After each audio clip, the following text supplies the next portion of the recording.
Yo, what's up mga kabayan? Ang vlog po na to ay para sa mga nagnanais matuto ng pagiging isang technician. Ang topic po natin ngayon ay tungkol sa refrigeration low pressure switch and high side pressure switch na karaniwang makikita sa mga commercial refrigeration tulad ng walk-in chiller at freezer.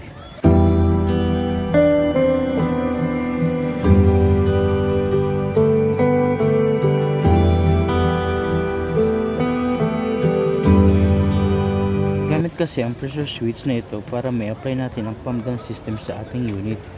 Karaniwan, siya ang nagbibigay ng supply sa coil ng contactor para gumana at mamatay ang ating compressor.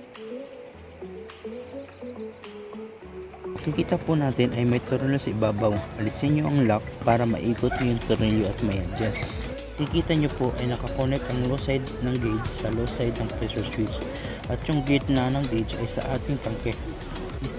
Ang pag-a-adjust po sa low side pressure switch ay cut in minus differential equals to cut out. Kung makikita nyo po, ang ating pressure switch ay may mga number sa ibaba ng cut in. Pwede nyo gamitin ang bar or PSI sa pag-a-adjust. Iset po natin ang ating testers sa ohms para kung makita po natin kung magkocontact ba siya o hindi. Once kasi na na-reach ng unit natin ang sinet natin na temperature, kukuman ng ating thermostat controller ang solenoid valve na nakakabit sa high side para lahat ng ating refrigerant ay mapupunta sa outdoor unit. Kapag napunta lahat ng refrigerant sa side ng condenser ay bababa ang ating pressure sa low side at doon nagagana ang gamit ng low side pressure switch.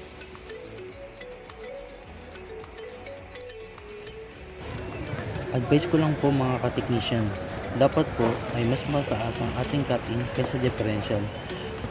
Ulit-ulitin nyo lang po hanggang sa makuha nyo yung tamang timpla.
Kung tumataas ang ating pressure sa bandang low side ay meron po kayong maririnig na click.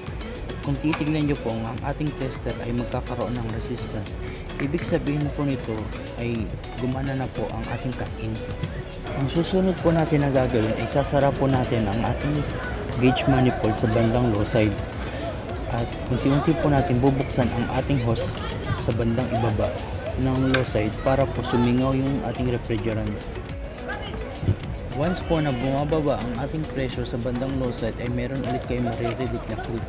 Ibig sabihin po ay ito na po yung ating cut out.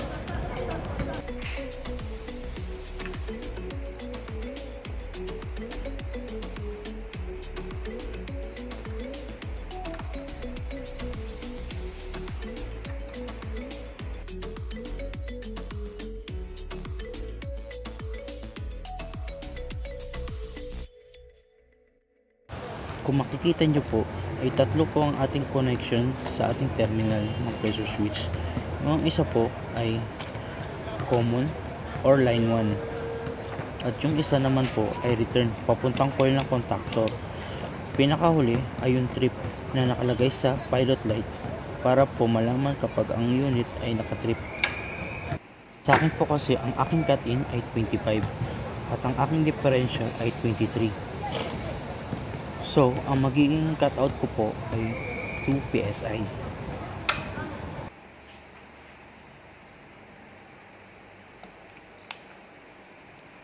Lagi po natin tatandaan na ang linya na dumaan sa ating pressure switch ay isang linya lang po. Hindi po pwede na dalawang linya kasi po magsasalubong po ang ating linya at maaaring pumutok po, sumabog. Mahalaga po na dapat po natin malaman ay kung saan po ba nakalagay ang line 1 or common, return at saka trip. Minsan po ay magkakabaliktad po yan, depende po sa brand. Once kasi na nag-trip ang ating high side, ibig sabihin may problema po sa ating unit. Marahil sa sobrang dumi ng ating unit or hindi gumagana yung fan. Minsan naman sa sobrang init ng panahon. Ang kagandahan po sa ating high side pressure switch ay meron po tayong protection in case na mag high pressure ang ating unit.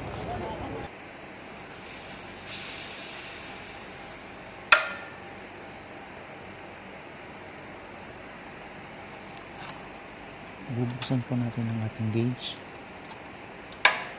May magkiklik. Saka may resistance na po sa ating tester. Ibig sabihin, pag gumana na po ang ating cut-in. Bubuksan po natin yung ating hose sa baba.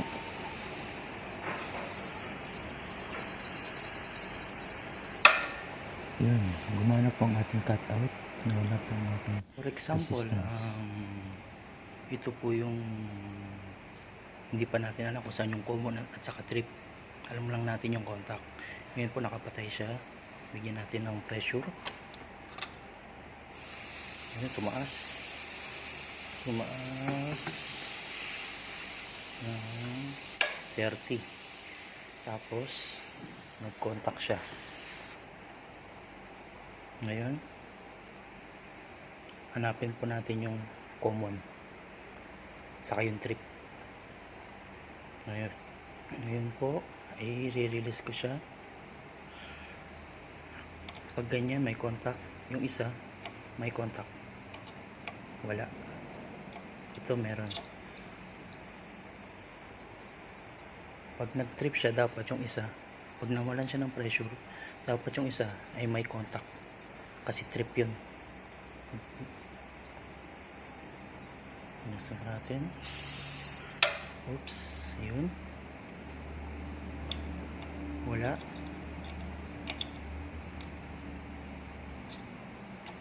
Meron. Ibig sabihin, yan po yung trip kasi nakapatay po siya.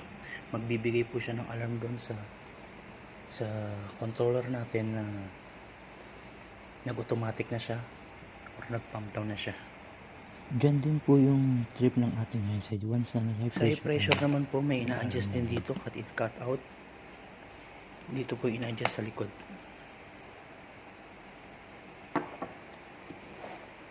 Sana po ay may natutunan kayo sa aking vlog, simpleng vlog, kung paano po mag-calibrate ng pressure switch ng low side at saka high side. Yung setting ko naman po sa high side ay dumidepende po kung ano yung actual pressure. Kung halimbawa 300 PSI, gagawin ko po siyang 350 PSI.